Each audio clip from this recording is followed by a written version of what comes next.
Hey guys, Banana Luck here and welcome to another video. So today we'll be talking about Gear Rate 2 in particular. And reason why I'm doing that is that I've recently passed Tide Wave 105 and that actually gives us the Volka Soulstone. And why this is the right time to actually be doing this video is because I've managed to clear Gear Rate 2 19 with Volka. And there's a very special ability that she has, which is that if you put her on A1, she actually gets a revival time reduction of 25 seconds. And this is very important for the strategy that we'll be discussing because let's just go over to Gear Rate 2 and see what the monster looks like. So a lot of people would know that in Gear Rate 2, the strategy is normally to have a SADIE, but unfortunately I've not been that lucky. Neither have I got a King Hearts or Oleg to tank through everything. But what matters here is that actually the primitive Golem now has a new skill from stage 18. It's called Golem Shriek, where he lets out a jarring shriek which deals damage equal to 150% of a unit's max HP. So that means all units would die unless you have a SADIE, because SADIE has this unique ultimate which reduces 50% of incoming damage. So I don't have that, and the strategy that I would be going for is to have a couple of tank units and despawn them as soon as the boulders have hit them, and then use those units to actually because of the reduction of revival time, just put them in wherever there's the boulders, and wherever there's ground units, we just use our normal fighter DPS units to clear through the rest. So that's mainly the strategy. And you can see that for the heroes that I'm going to use, I'm just going to show the gear here real quickly. So this stage 20, sorry, I got ahead of myself. So Regulus, not much actually, just a lot of HP and defense. So about 70,000 HP, 6,000 defense, and for his skills, I have the ultimate level quite high, as well as the Lionheart Rain, but this isn't really helpful. What's really helpful is his Lionheart passive, which gives him 8% invulnerability to damage when his HP drops below 10%, which is going to be really helpful when you want two boulders to roll into him. And those boulders do an insane amount of damage to themselves, so if they hit your units twice while rolling, they actually die instantly. So the strategy is just to have fodder units like Regulus to actually tank through all that. And the other unit would be Torador. Same thing. He has that ultimate where, after he dies once, he restores 70% HP. And gear-wise, you can see that his HP is about 35,000, not as high as Regulus. Defense-wise, is also not as high, but I just have him here because, he has that second life. And for the other units, I think it's quite straightforward. So, some people use Baron, but you need him at A3, which I don't feel like bringing up to. So I'm not using him. I'm instead using Decimus, and let me look for that guy. He's actually gonna be all the way at the bottom because I don't really use him much, except for Gear Rate 2. And where's that little guy? Here you go. And for this guy, all you have to do is up his skills to the max, because at max, Defiance, which is his invulnerability state skill, lasts for full 8 seconds. And one very unique thing about Decimus is also that if you look under details, you can see that he has a revival time of 18 seconds, which is much lower than the standard of 60 that you normally see. And just one last unit to take note of, that's Abomination. So I have him built as a bruiser, but he has about 38k HP, but same thing here, we're just focusing on his ultimate where, if he drops below 50% HP, he gets that invulnerability for 5 seconds. And this can be triggered one time every 55 seconds, but we're not going to use him for more than that. And other than that, I'll just showcase my DPS. So I have Hatsuit. He's at 100% crit rate with over 240% crit damage. Attack wise is not that high, but decent enough for me to pass through this stage.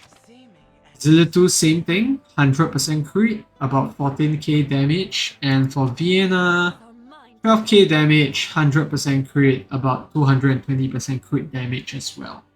And I think that's pretty much all. I think for the healer, Midan is quite straightforward.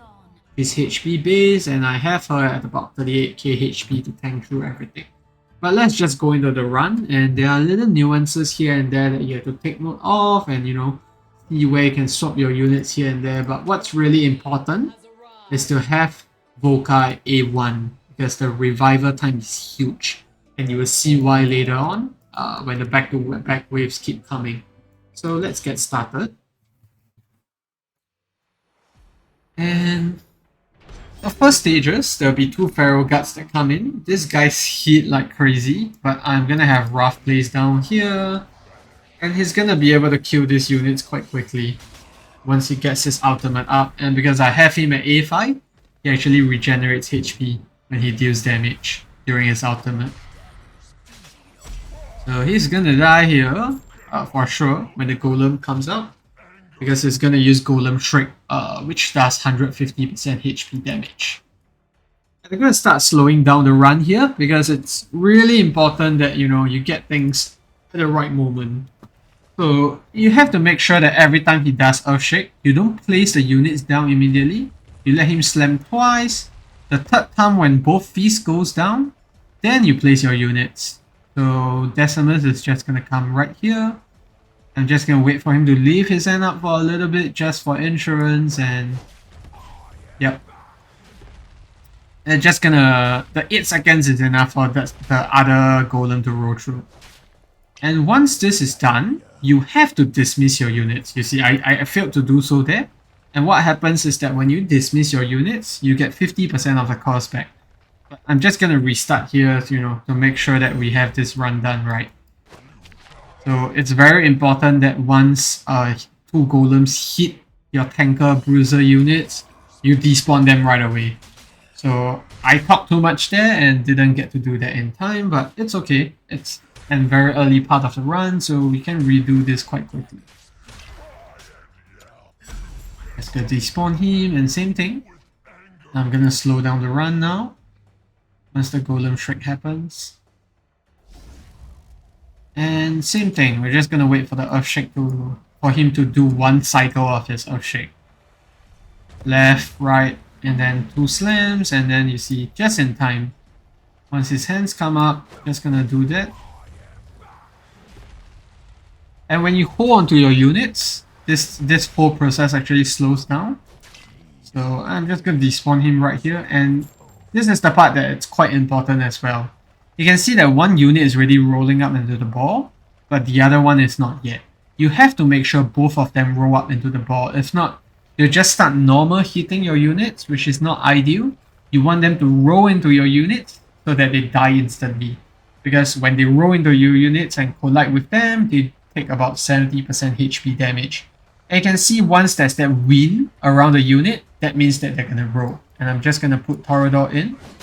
Just gonna kill 2 of those units, and I'm just gonna put my DPS down right away so that we can get the rage cap up and going. So for this round, you have to be careful with your healers and your placement of your tile units, platform units, because they do this rock throws. So they do it on the first unit that went down, which was Midan. So you can see that Vienna is completely unaffected by that. And we're just gonna let the units come through before I pop their ultimate. I'm gonna just let Corridor activate his ultimate. And I'm just gonna pop the ult.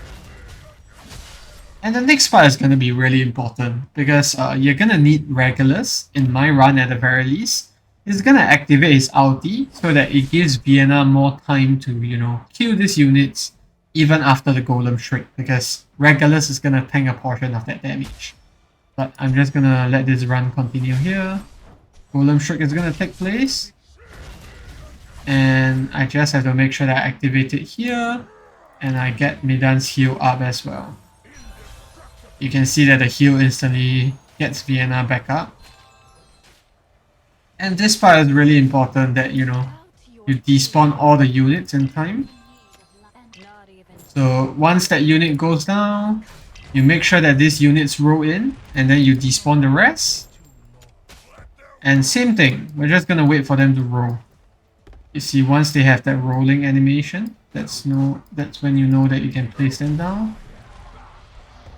And same thing, you're just gonna, you know, wait for them to roll in. And see, once there's that win animation, you can place the rest of the units down. And this part is going to be the Pharaoh Guts again. But as you can see now, I don't have a healer this time. So it's going to be a bit tough if you don't have a Hatsuit like me. Because Hatsuit basically helps to, you know, clear the units while remaining invisible. So I think I just had the right units at the right place at the right time. So this worked for me. But if you don't have another healer, it's gonna be a bit tricky. And I'm just gonna pop Zilitus out. Raph has his out up, so he's gonna be able to tank through this. And I'm just gonna despawn Volka so that I get a bit of the cost back. But Zilitu should be able to kill this unit in time. Yep. So you can see that Raph is almost dead actually. And I'm just gonna pop Hatsuits out here.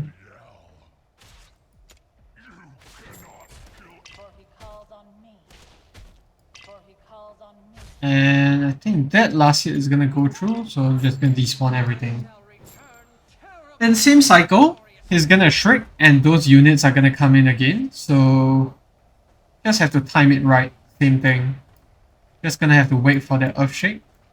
Actually, this time I don't wait for the Earthshake. What I do is just put down the units once they reach the first square here.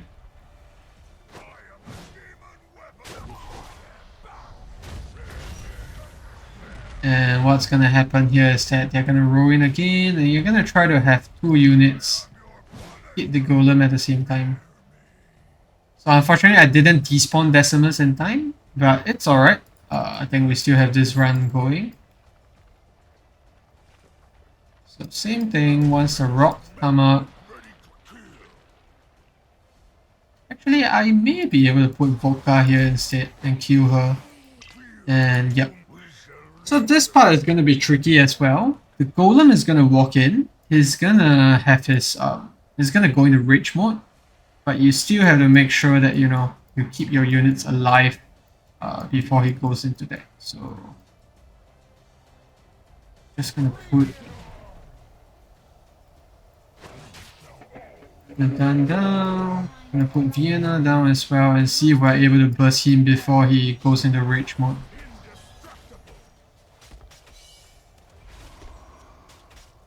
I'm not sure if this will work because normally I will wait for all the units to actually despawn. But it seems like it's... oh, maybe not. Maybe I spoke too soon. Oh, okay, that works. So, you get the gist.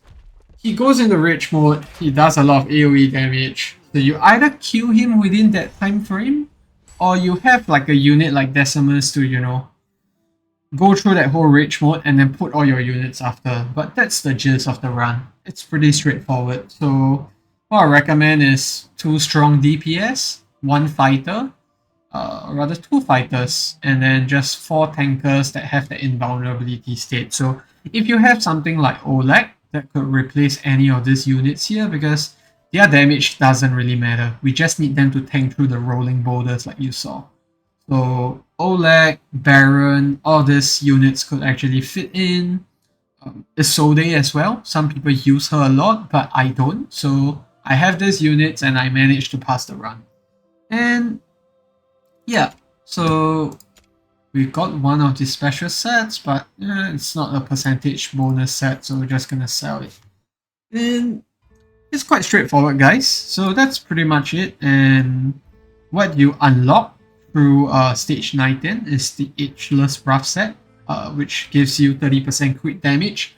And on top of that, for every crit hit that you make, your crit damage goes up by 1%. So this scales up to 60. And the Invigoration set, this is quite interesting. Healing effect aside, I think what's really strong here is that the hero and the one random ally gains 10% attack, which is really helpful on an attack-based healer. So I would think someone like Dolores, Eloin, they will really benefit from this set, especially with another DPS. And I guess you can cheese this by, having the healer only be able to reach one target. So that way you know for sure those two units are going to get that 10% attack boost. And you also get the chance to, enhance your gear with these items, but I'm not really at that stage yet, so, that's alright. And yeah, I think that's pretty much it for the video, guys. Hope it has been helpful.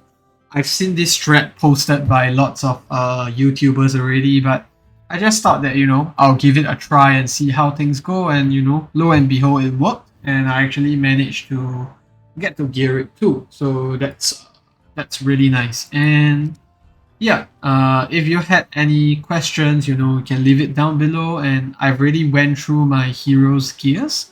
So you can, wind back to the start of the video and pause to see, what's the rough gear stats that you need to actually make this work. But yeah, thanks for watching, guys, and I'll see you in the next one.